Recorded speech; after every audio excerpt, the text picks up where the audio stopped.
Welcome to the Business of Apparel podcast. This is the place to learn how to start and scale your own apparel brand and fill it with loyal customers for years to come. I'm your host, Rachel Erickson, owner and CEO of Unmarked Street. I can't wait to share this episode with you.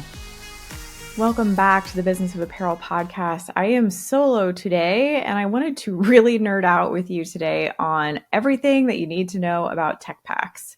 There is a lot of question out there. I see this a lot on social media. There are a lot of people trying to educate about what is in a tech pack. What is a tech pack? Why is it relevant? Why do I need one?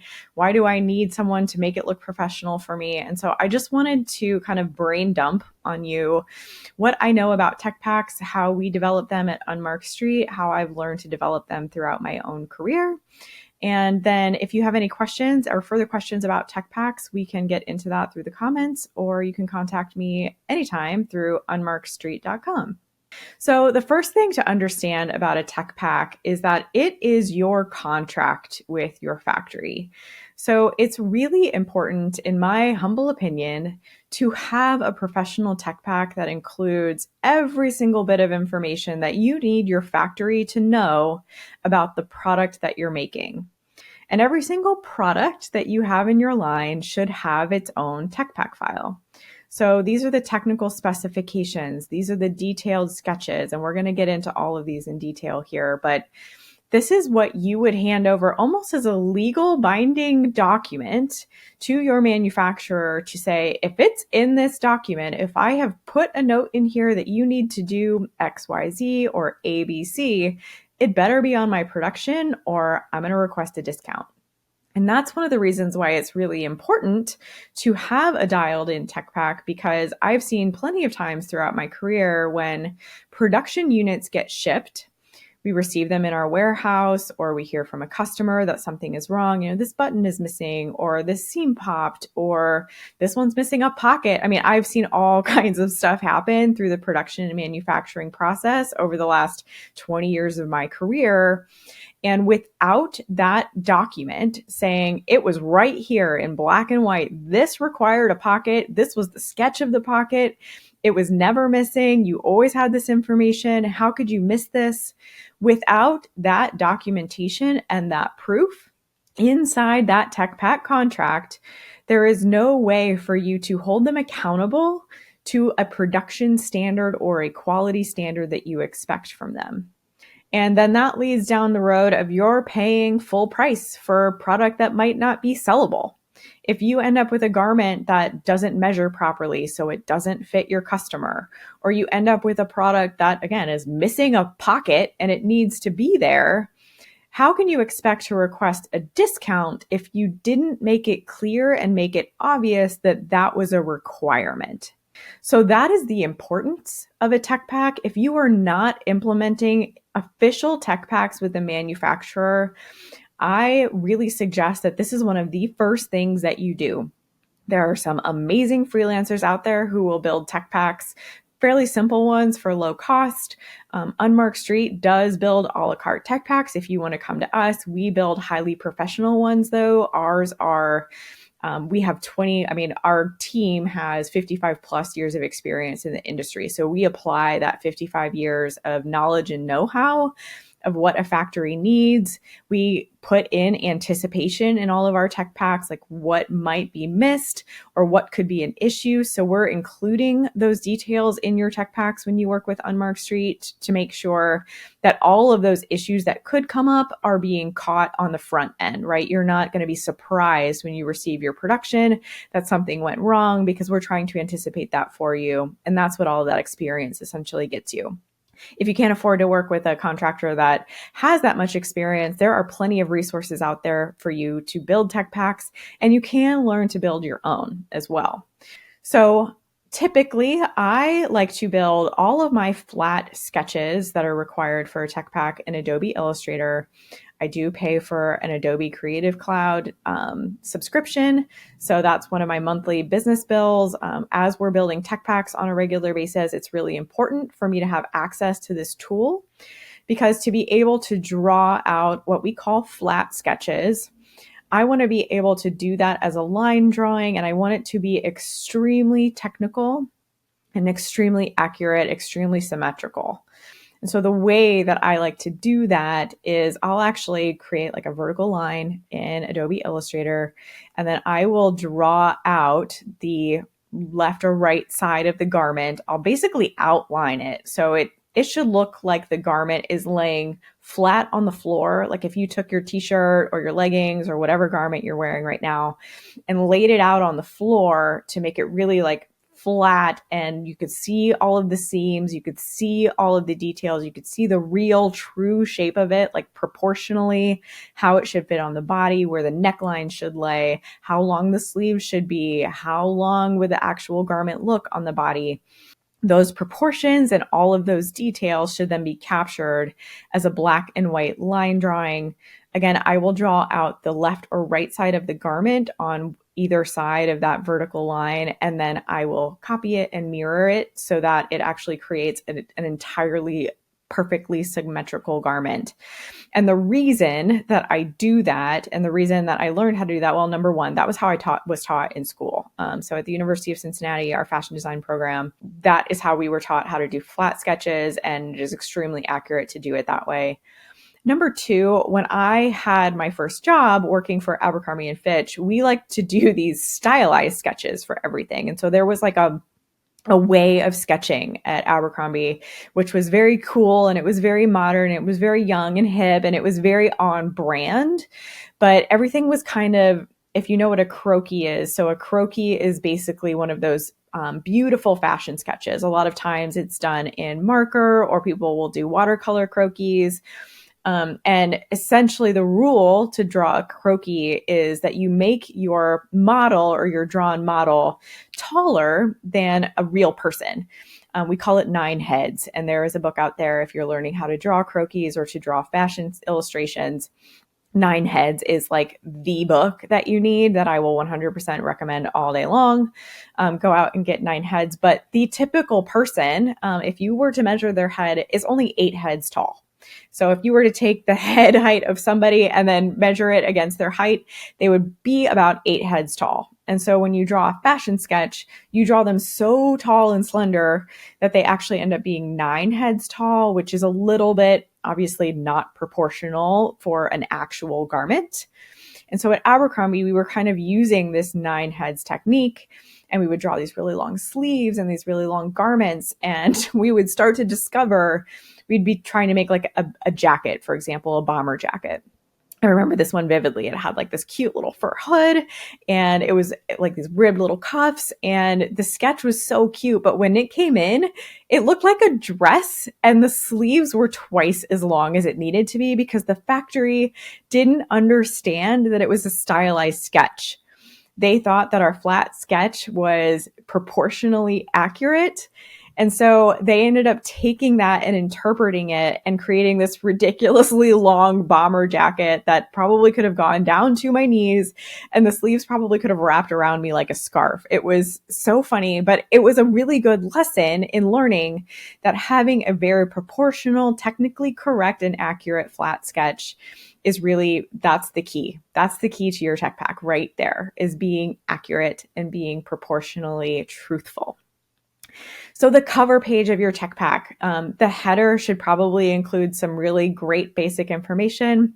What brand are you? Do you have a logo? You can throw that up in the corner, make your tech pack look pretty that way.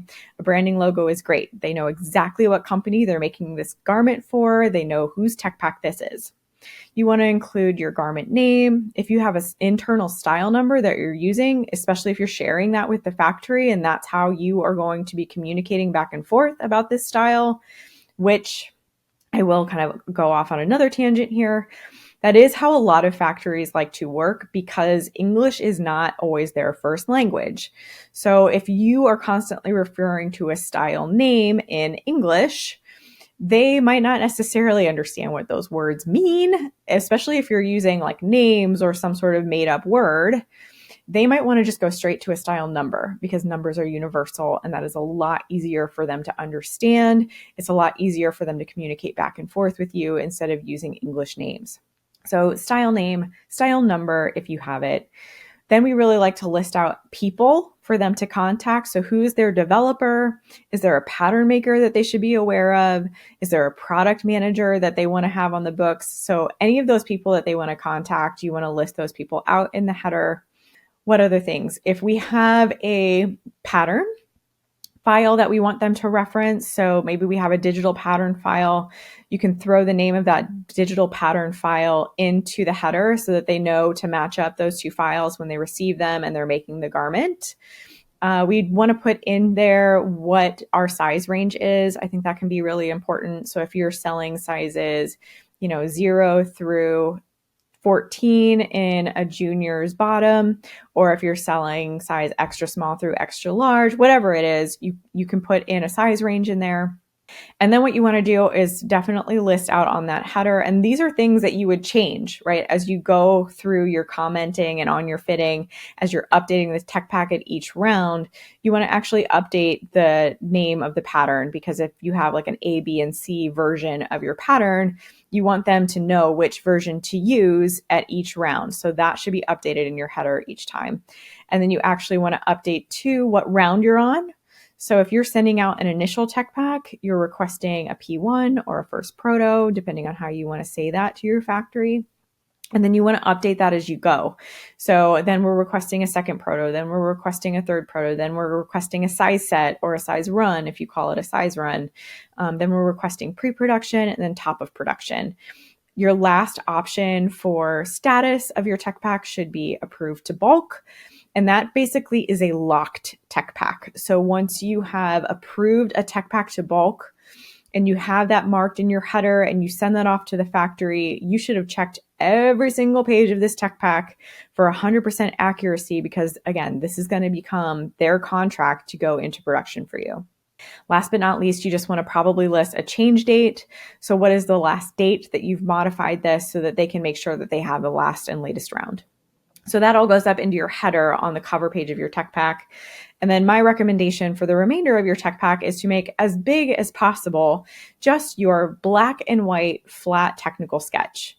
No words, no color here. You just want them to see this is all the information for this tech pack, and this is the general drawing of the style. So then you turn the page after you're on the cover page. My recommendation from there is to then start going into your technical detail sketches. Now, I have seen tech packs that have had 20 different pages of technical details. And while that can seem like overkill, and there are some factories who don't like receiving really big tech packs, some of them want you to pare it down as small as possible.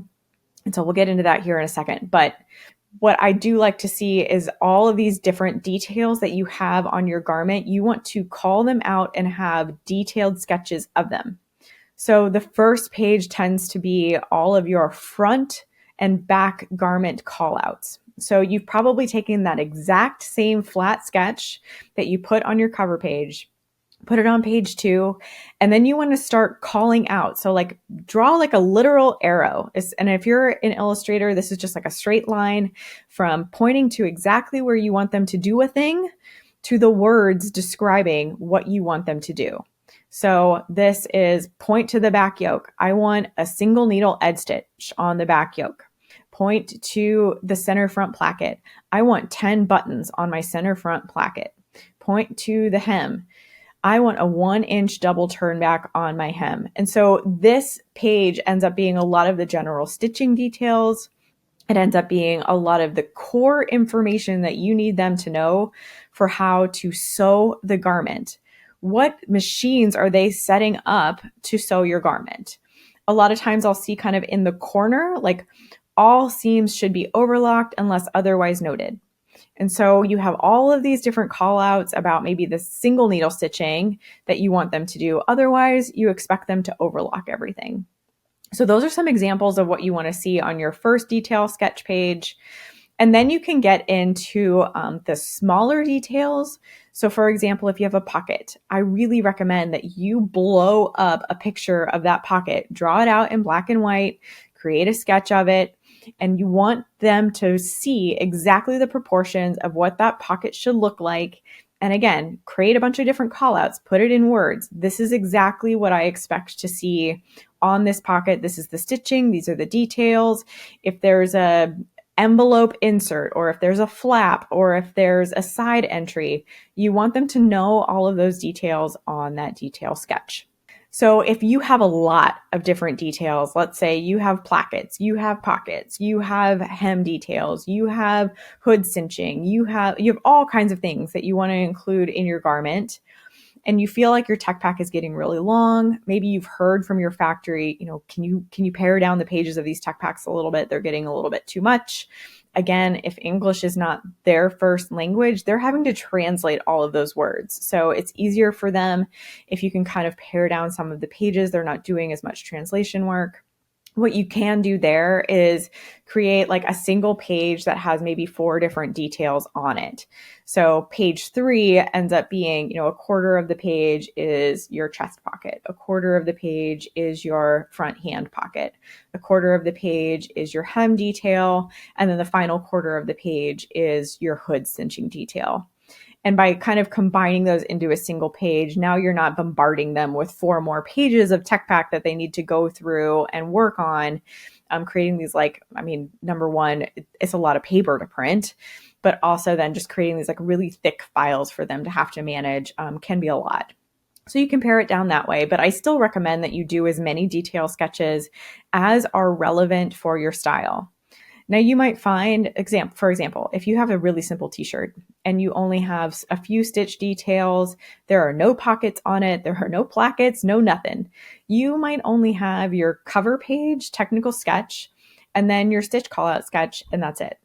And that's totally fine. It's what's relevant for your particular garment to make sure that you are calling out all of the details that you require, again, so that when you receive production, they have made sure to hit all of those quality standards. Another bit of recommendation that I have when you go into, if you have a lot of different details that are standards for you, let's say your brand has a center front placket construction detail that you put on every single button-down shirt that you make. It is a standard.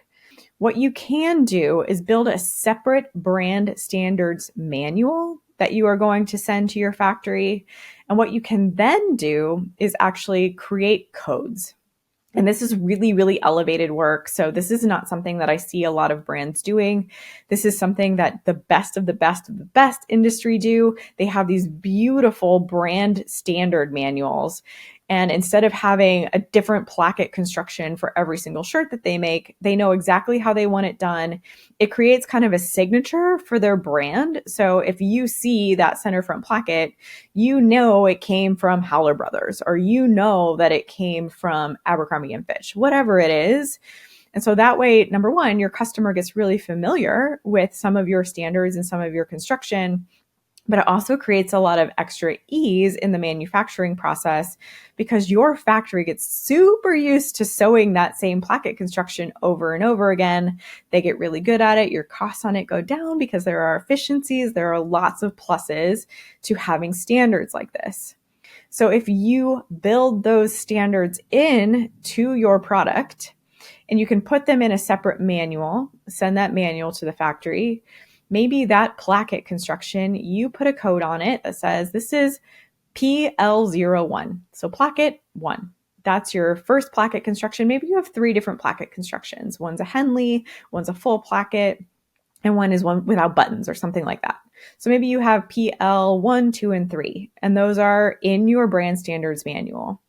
Now, as you're building out that specific tech pack, you can draw an arrow to your placket and just put the code PL01, and your factory knows to reference your brand standards manual. That really cleans things up on the tech packs. It makes it really easy. They are only having to translate your brand standards manual once, and then they can refer back to it over and over and over again if you implement this process. This is something that takes a ton of time. It honestly takes a really big team to not just determine what your standards are and solidify them, but also hold people accountable to using them over and over and over again, but also then creating all of those standards, creating that manual, communicating it to the factory, and getting them to understand it, translate it, and use it. So this is not, again, this is kind of the elite way to do it, but I wanted to give you that information in case that was of use to you. So once you've put in all of your technical sketches, the next most important thing that you need to do, and every factory will basically demand that you have this, is a bill of materials. And now we call these BOMs in the industry BOMs. For a long time in my career, we always spelled out the acronym BOM. I don't know if people were just afraid to say bomb, but as I started to get more and further into my career, I started to hear more and people just say, what does the bomb look like, or what's in the bomb, or is it in there? So, we always tell people just don't talk about that part of your tech pack if you're on an airplane or something like that. But we have to fill out a bill of materials to let our factory know what every single line item is that we require in our garment. So inside our garment, we need to nominate a fabric. And so in the top part of your bill of materials, you want to list out all of the fabrics, what their fabric code is, what the fabric quality is, what the country of origin is, what the price per what the price per yard or the price per meter is, and then what your yield of that fabric is. And then you also want to call out in separate columns, what colors of that fabric do you require them to use per colorway of your garment? So this kind of ends up being this big Excel spreadsheet that you can kind of create a template of, and it goes into all of your tech packs. And every single row is going to include an element inside your garment. So if you have a shell fabric, a liner fabric, a pocketing fabric, those are all going to go on separate lines. All of that information is going to need to be included so that you can kind of roll up, okay, this fabric costs $5 a yard. I'm using a yard of it per garment. So I know when I roll it up at the end of this whole bill of materials, that portion of my garment is going to cost me $5. Maybe I'm only using a tenth of a yard in $5 a yard pocketing fabric. And so that's going to be much less, right? So that's only 50 cents. So, but now I'm starting to add that up. And so now I've got $5.50 going into my garment. I'm going to add all of my zippers. What are the zipper codes? So if I'm using YKK, what is the YKK code that the zipper manufacturer is sending to me? I'm going to put that in my BOM to make sure that the factory is ordering the correct zipper. And when you get into YKK codes, this could probably be an entire podcast episode of its own because they're very complicated. But you need to be including not just what is the puller code, there's a slider code, and then there's also a teeth code, and there's a tape code. So what color is the zipper tape? What color are the zipper teeth? What color is the slider? What color is the puller? What is the design of all these things? Is it reverse coil? Is it exposed coil? Is it a Vislon zipper? Is it a waterproof zipper? All of that stuff has different coding. And so you need to make sure that you have the correct combination code to go into your tech pack, again, so the factory orders the correct item. And then that, again, goes on a line in your bill of materials, and you're going to list out, on my black colorway of this jacket or whatever it is that we're designing right now, I want the zipper to be yellow. And on the navy blue colorway, I want the zipper to be navy blue. And so they're understanding not just what item to order, but in what colors. And if you are working with YKK, just to keep going with this example, you want to make sure that you're using the correct YKK color codes. So make sure you order a book and you have all of that information at your fingertips. Your bill of materials will go all the way down for every single item that's in the garment. So this is going to be zippers. This is going to be buttons. This is going to be snaps. It's going to include any packaging that you need, any labels that you need. If you have logo heat transfers that are going onto the garment, are you putting it into a poly bag? Do you need a hang tag? How are you applying that hang tag? Does it have a Swift tag? Does it have a safety pin? Does it have a cord on it? How are you doing that? All of that needs to go into your bill of materials so that your factory doesn't miss any elements or forget to order anything for you. So that is the next thing that you want to list in your tech pack after you've gotten through technical sketches. After you have a bill of materials and you have technical sketches, the next thing that you absolutely need to have in your tech pack is a measurement spreadsheet. Now, there are different schools of thought on this. A lot of people really like to use a measurement spreadsheet that is very dialed in, especially right up front, to display to the factory, this is exactly the measurement that I expect in all of these different areas. So my chest circumference, my waist circumference, my hood height, my hood depth, my sleeve length, my body length. There are so many different points of measure that you can and maybe should be adding to your measurement sheet. But a lot of brands will then go ahead and fill in numbers for exactly what they want those numbers to be. And the way that they're able to determine this is a lot of times by referencing a different sample. So if they had a jacket from 2 seasons ago that they loved the fit of, and this new jacket that they're developing or designing has similar fabrics and they want it to fit the same, they might copy a lot of those same measurement specifications, put them in the measurement sheet, and then relay to the factory, the reason that these measurements are here is because it matches this old style and we want to make sure that the fit is the same. That's one great way of doing it. Now, as I've gone more and more throughout my career, I have found the importance of sending a digital pattern file along with your first tech pack can be really, really helpful. And if you are working with, let's say, a 3D designer or developer or a pattern engineer ahead of time, like while you're building your tech pack, maybe you're getting some early prototypes made locally, maybe you're even sewing some of the early prototypes. If you have a digital pattern that can accompany your tech pack, what I actually like to do is put in all of my points of measure. So my descriptors of what I am going to measure when I receive my first garment. So again, chest circumference, waist circumference, bottom opening circumference, hood height, hood depth, all those things. I'm going to then go ahead and leave my measurements actually blank. And I'm going to tell them in my comments, I am purposefully leaving the measurements blank because I want you to follow the digital pattern exactly as it is. The garment measurements that the pattern yields, I will measure when I receive my sample, and then we will fill in the measurements on this page. And 9 times out of 10, I do not get pushback from factories on this. Actually, I've never had a factory pushback on this. A lot of them prefer it this way because instead of trying to evaluate that digital pattern for its measurements against what I've put into an initial tech pack, they're not then coming back to me trying to say, well, the pattern hood height measures 10, but you put 9 3/4 in your measurement spreadsheet. So which one should we follow? A lot of times this creates a lot of confusion. It creates a ton of back and forth emails. And so to save myself and my team time, we like to do this thing where we just ask them to follow the pattern and then we'll check it when we receive the first sample. This measurement spreadsheet, though, is going to be something that you create copies of, update, fill in, use to write comments as you go through your fitting and development process. So this is a really important spreadsheet to have.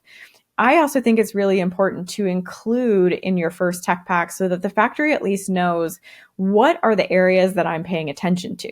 You know, am I the kind of brand who is only going to measure chest circumference, bottom opening circumference, body length, and sleeve length? Like if I'm that kind of brand, they might know that, you know, they don't need to pay attention to bicep circumference or how the hood is shaped, or they know that that's not going to be a quality standard that I'm going to stand for.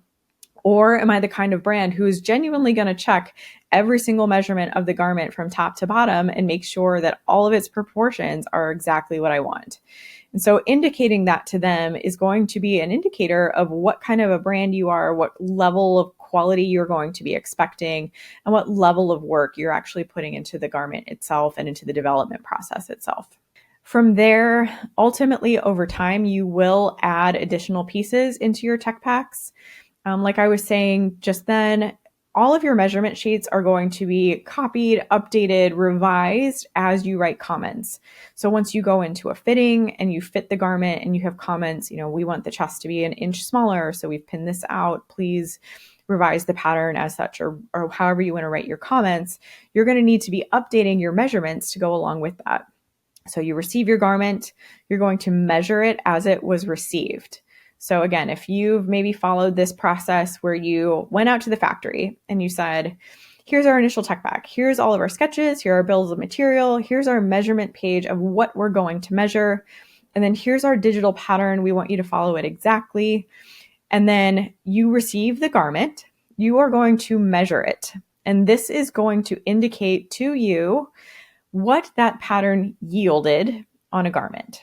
And the reason that these things are different is because humans sew garments. We are not in a place yet where machines can automate the sewing of garments. We have tried it. There are definitely some brands out there who are trying to automate the manufacturing process for apparel, but it is not a simple process because every single fabric stitches differently.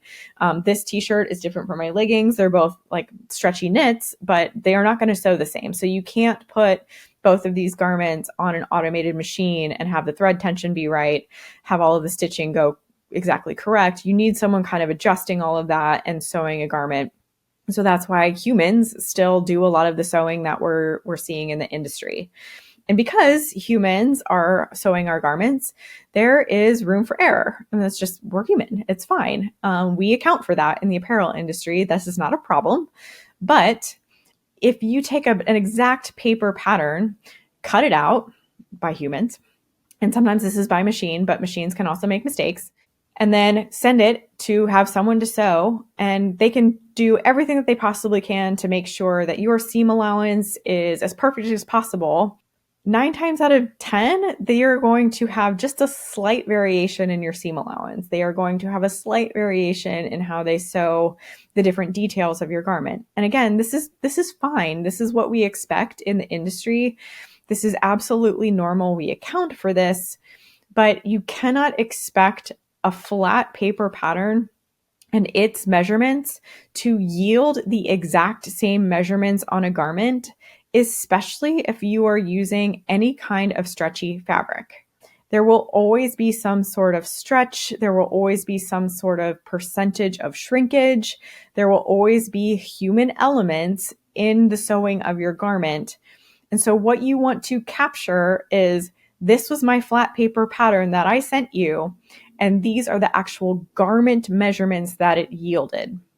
So you're going to go ahead and fill that in your tech pack and say, these are my sample measurements. And then as you write your comments, you're going to update those. So again, I'm going to go back to this example. We want the chest to be 1 inch smaller. So let's say the garment measured 27 inches. I mean, that's probably a very small chest, but let's say it measured that, and you want to decrease it by 1 inch. Your new measurement for the chest circumference is 26 inches. Simple as that. It's very straightforward math. We do this in fractions, and in the apparel industry, we go as small typically as 1/8 of an inch. I have seen several different factories try to go to 16th inches, and to me, that is just way so mundane. Like I can't even see a 16th of an inch barely on my ruler or on my measuring tape. So I'm not going to do that. It's 16ths of an inch, in my humble opinion, is crazy. Take it to 1/8 of an inch. If you want to change something by 1/8 of an inch, though, like, I think really question that note. I want my chest to be 1/8 of an inch smaller. Like, really, I think you're okay there. You're within tolerance. So you're going to be updating that. You are then going to put in your new measurements based on your comments from your fitting. And then you're going to create a new measurement page. And you're going to take those new measurements that you've created by going through your comments and your fitting, and that is going to be your next sample requested measurements. And so now you've got comments for them to update the pattern. You've got new measurements for them that's based on your garment. And you're going to let them then go ahead and make your next sample round. That's how the whole commenting process is going to go through. Usually we are doing prototypes in a single size for 1, 2, or 3 rounds. I typically really like to only do 2 proto rounds, a first proto, which can be pretty rough. If you really are good at fitting and writing great comments, you will probably get your second proto in, even if your first proto is rough, looking pretty good. If it's not great and it's only pretty good and you still have quite a few revisions to make, you want to go to a third proto. But anything past a third proto, you really want to start second guessing whether you're on the right track, whether you need to bring in a pro to really help you get this garment fit. Because if you've gone to a 4th or a 5th proto on something, there's something wrong. Either your pattern is not being adjusted correctly at the factory, your comments are not being written properly, they're not being understood properly, your measurements aren't matching. There's something wrong, in my opinion, again, if you go to a 4th or a 5th proto. I have seen in the past where there are certain very difficult garments to create, And it's because we're trying to create like maybe something super aerodynamic on the bike. And so cycling apparel can be an example of where I've seen things have to go to a fourth or a fifth proto because we're trying to do something new with aerodynamics. But in order to do that, we did a lot of our prototyping in-house. We weren't asking the factory to do 4 or 5 prototypes for us because that's probably 5, 6, 7 months of work that you don't have in your timeline. I guarantee it. You don't have time in your timeline to do 5 prototypes with your factory. So if you are doing that, you definitely want to kind of evaluate your fitting process. After the second or third proto, depending on how many you needed to go to, you want to go to a size run.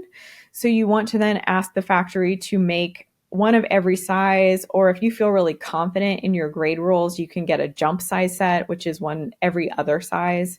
So if you're offering like extra small through extra large, you might only get an extra small, a medium, and an extra large. And that will kind of give you a good gauge on what the entire size range looks like. Another rule that you could follow if you're fitting size sets is if you want to, you could just make sure to get the sizes where you know you have models for. Like if you know you have an extra small, a small, medium, and extra large model, maybe you just get those sizes. But if you don't have a large to try it on, it might not be worth it to actually produce or purchase that development sample. But at that stage, when you are requesting a size set or a size run, you are going to need to include your graded measurements and your grade rule in your tech pack. And those end up being the final kind of pieces that create your production ready tech pack. So your grade rule is essentially the change in measurement from size to size. So is my extra small 2 inches smaller than my small at the chest, and my small is 2 inches smaller than my medium, and then my large is 2, like that's a grade rule. And once you create a grade rule for your brand, it should honestly never change. You should know what the change in body sizes are from size to size for your ideal customer. So again, that 2-inch example, my ideal customer size small is 2 inches smaller in the chest than a medium, et cetera, et cetera. I know that is my grade rule that I am going to apply to every single garment that I'm going to make. It does not change. Now, the graded measurements do change.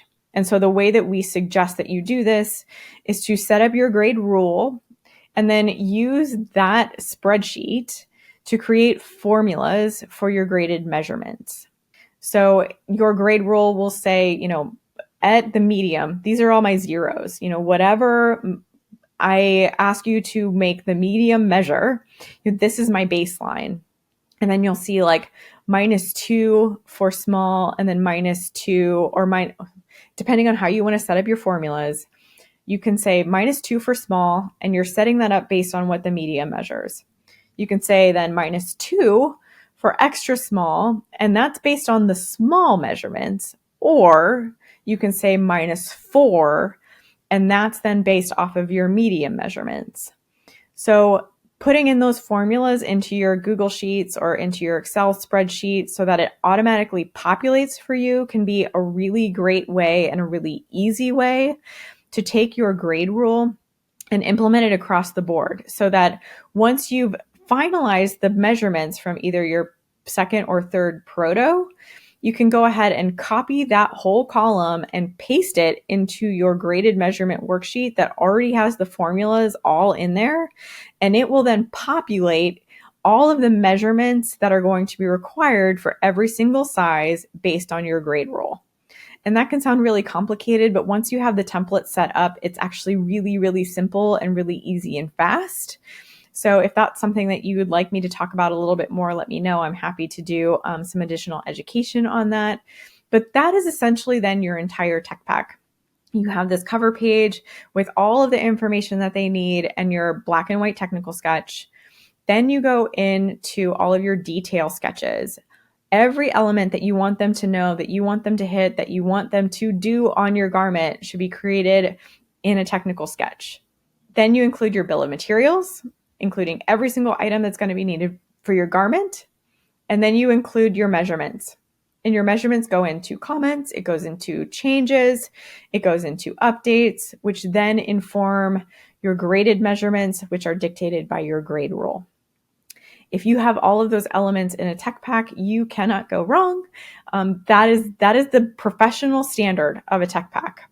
And so if you are not implementing any of those areas of your tech pack and sending out information to your factory, you might find, number one, that they're going to come back to you and say, we need you to add this. And so if you aren't quite, up to snuff on exactly what those things are, please reach out to me. I'm happy to chat with you about how to add some of those elements to your tech pack.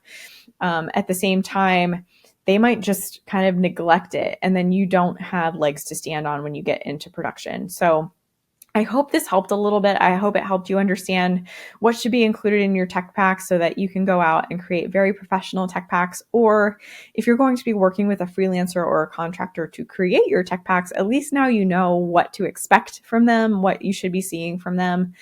And there are some bonus things. Obviously, if you can put in colorway sketches of everything, that is a bonus. I like to put that on, like, as after all of my detail sketches, I'll put in a colorway sketch page. So this is what I took as my black and white drawing, and I filled in all of the colors so that they can see what the colors are. Some factories will like you to then call out the different color codes for all of the different trims on those colorways within those sketches. So there are different ways that factories like to work in that way, but that gives them a good visual of what the end product should look like. Some brands don't do that in their tech packs. They prefer to work on VLPs or visual line plans. And then they can send those visual line plans off to the factory, and that gives them their indicator for what the final colors are going to be on garments. So that is kind of a bonus to have. If you can add that, great. If you're already doing VLPs or visual line plans, you might not need it. But this is super important for you and your business to be able to set up all of these different quality standards that you are going to expect from your factory.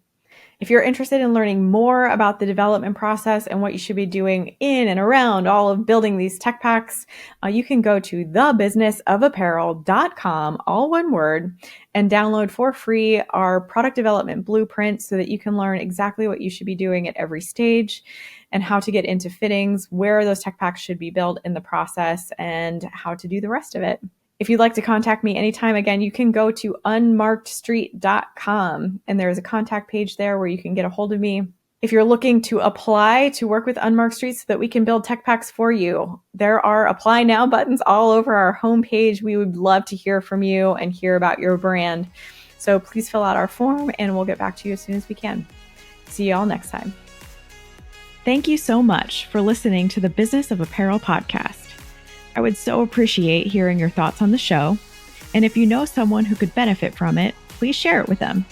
My biggest desire is to help other apparel professionals understand the nuances of our industry so we can all work toward making better product for a better world.